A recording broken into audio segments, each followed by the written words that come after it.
And we're live. Good evening, Whiskey Brothers, Whiskey Sisters, and welcome to episode 6 of the Canadian Whisky Journey's Spirit Review. I'm Dubh. I'll be your host tonight, and I'm joined by Blair Phillips, co-author to this book right over here, The Definitive Guide to Canadian Distilleries. Blair, we're continuing our Canadian Whisky Journey tonight with what spirit, sir? Oh, getting some washout on the light, but it's noteworthy Navy Strength Gin from the Dubh Distillery in the heart of the Okanagan. Beautiful stuff. Excellent.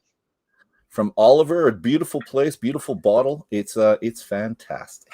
And I'm gonna click on our article right there. So if you could please, people, go to CanadianDistilleries.com. You'll see that article right there. Get a whole bunch of information. And in it, first part, I liked a lot, which is really cool. We hear about it before, but the British Navy, to check the strength, the quality of the spirit, they put gunpowder in the spirit and they ignite it. And if there's a blue flame, they knew it was good stuff. And you, Blair, if you could please tell us about the process that Steve Lee goes through. I'll just leave it at that. What's the process that he does to infuse the botanical, sir? First of all, I can tell you didn't try the experiment because you still have facial hair. I was hoping that you'd come on, your beak would be backwards like Donald or Bug. Anyways. Well, that's what he told me would happen to you. He said you were going to try it out because we were talking to Steve Lee on Saturday, but you still have your eyebrows as well, kind sir. So I guess both of us. Steve Lee Grant Steve Lee at Dubh Distillery makes this gin. He doesn't have a gin basket. He has his cover pot still. He has a column and a condenser, as you saw, and we all know that botanicals can be very volatile at high temperatures, so that like especially citruses, they just can get blown out really quick. He has several reasons for making a Navy Strength gin. One of them is his passion for cask strength whiskey. The other is for flavor. So in short, he has his 100% BC barley base spirit that's been double distilled, and he keeps that in the pot. And he dumps the 8 botanicals right into the pot with this high proof 95% alcohol spirit, and it's fresh oranges, Caracara oranges, which are luxurious and delicious. He has coriander seed, lavender, Ceylon cinnamon. It's a softer cinnamon. Yarrow root, allspice, juniper, and vanilla bean to get a sweetness. He lets that. So he lets that soak in the spirit for overnight, and then instead of the vapors going through a gin basket or through a column, they go straight through to the condenser, and all those essential oils are basically rescued from the process. So they survive that high heat process, and then he proofs it down to 57%, and we have this stunning Navy Strength gin. One of the only ones in Canada too. That's quite fascinating too. There's maybe 3 or 4. Strength. Okay. Yeah, there's not very many. Oh, no, it's fantastic. And we were saying cardamom. I had a friend over and we were trying these on Saturday night. And no, Friday night prior to what we went on Saturday. We say cardamom. He said no.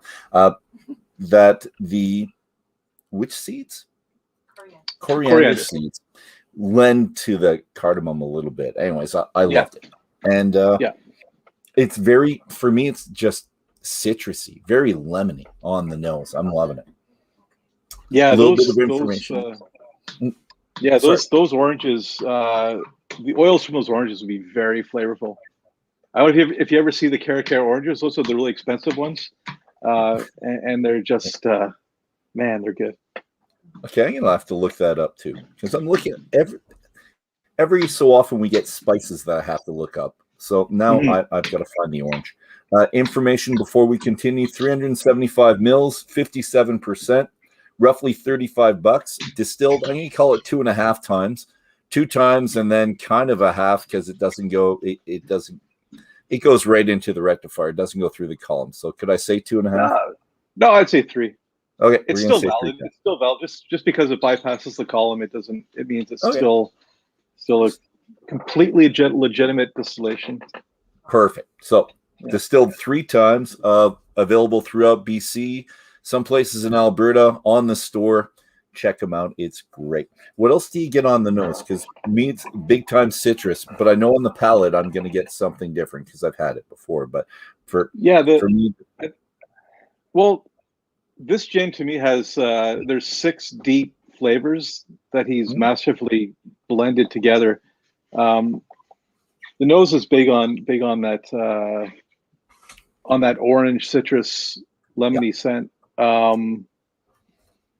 Yeah, a little bit of spice and some little floral notes from the lavender. No, I get the floral notes.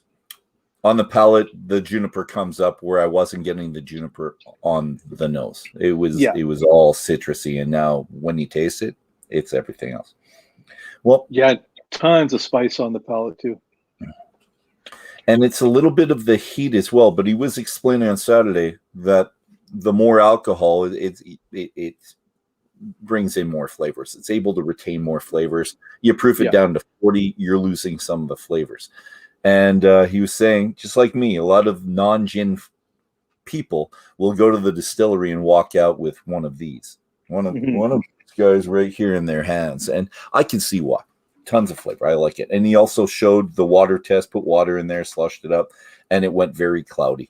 And just to show how many oils were actually in this one. So, that's how it retains. My theory is that the reason why he only can use this 375 milliliter bottle is because if he tried to use a 750 or something like that, the thing would just explode. There's just way too much flavor. It can't contain it. We need engineers to design a bottle specially for him so he can give us a bigger bottle size. But yeah, this there's like a just darting in and out of this gin is like there's floral, there's citrus, there's spices, there's juniper, a little bit of bitterness, and that sweetness from the vanilla. Yeah, the bitterness is at the tip of the tongue for me, which is an odd spot. So it's coming from, I'm not sure where. I'm not sure which one of those botanicals, but it's at the front. I usually get bitter back here, but yeah, I would assume that's from the yarrow, just because I've never had that botanical before, like straight up. So I would guess that he probably put that in there to bring a little bit of that note to counteract and to balance out the vanilla sweetness. And I asked you a long time ago, I said I only wanted to do spirits that I could have straight, and this is definitely a gin that you can have straight. I'm loving it. But there's also a barrel rested one, and I have this. And so if Steve Lee's watching this, I'm requesting this, that we have the barrel strength that is barrel rested or barrel matured even at one point. Because the nose on this is phenomenal. If I could blend both, if I could blend both of these together, I think that would be, why I think not? you just did. Yes. Ooh.